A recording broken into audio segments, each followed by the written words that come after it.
Summer of Love badges, or pins, were a project that MCD brought to SF History Days in 2017. So that year was the 50th anniversary of the Summer of Love of 1967. And if you were in San Francisco at that time, you probably remember many different celebrations citywide at different cultural organizations. For this version of Summer of Love badges, this is adapted from the original project.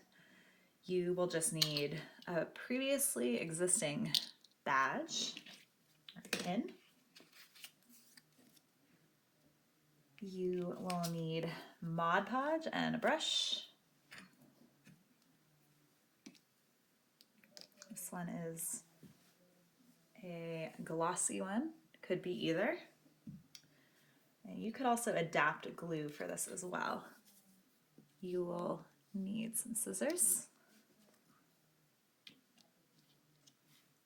You will also want to have some images or collage paper. So when we did this project originally, and often when we do it, we use a round hole punch and we use a button maker to just create those on the spot. But as we do that, we would be using similar kinds of imagery. So for this, I'm using small badges. I've really taken some small pieces. This one is actually part of a coloring page. I pre-colored it in for this purpose. But you could also go through magazines. Think as you're doing this and do some online research too about what kinds of design elements and what kinds of visuals signify summer of love to you. What might be aesthetically reminiscent of the 60s and of 1967 here in San Francisco. And then finally, to kind of make this extra fun, we'll add on embellishments. You can see some of that on our original badge here, and some colorful duct tape.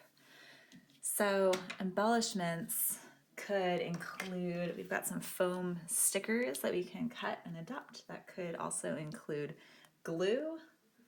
If you're gonna use a nice strong adhesive, you could definitely put some pompoms on there.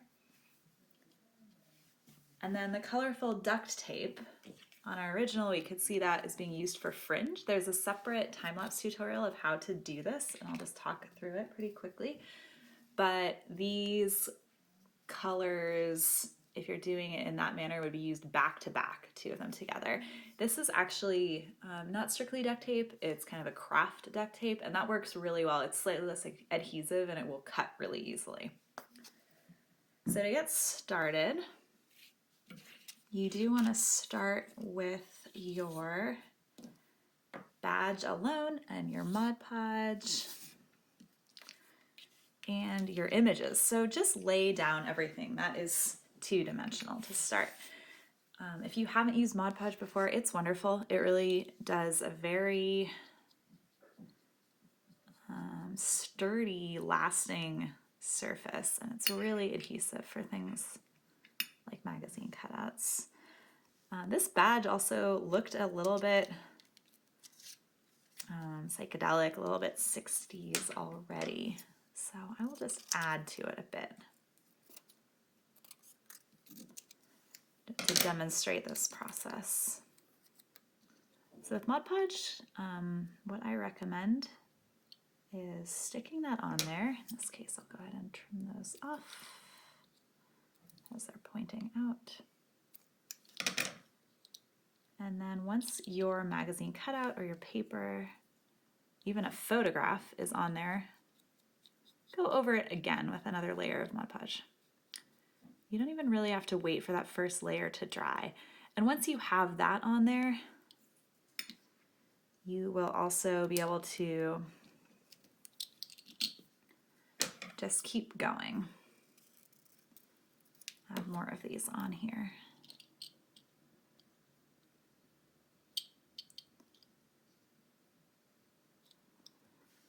Go over that again. Mod Podge will take a while to dry. And because it's kind of a two-dimensional embellishment, right as it's starting to dry or before it does, you can also add your glitter. And again, you can go over that with Mod Podge, but you'll want to wait until it's kind of dried down a little bit, otherwise you'll just have that coming off on your brush. So we'll leave this badge to dry, and I will pull up another one that I already worked on a little bit.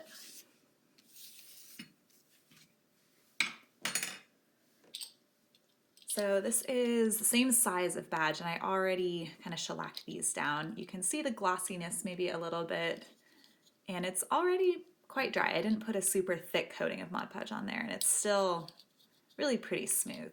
As you're doing this too, just go ahead and check the back. You'll want that pin back to be sort of straight across for easiest use, so just make sure it's kind of facing the way you want it to be facing. I'll just do a quick demonstration of how you might use foam stickers on there. The stickers might already be in a certain shape. And of course, flat stickers are also totally fine.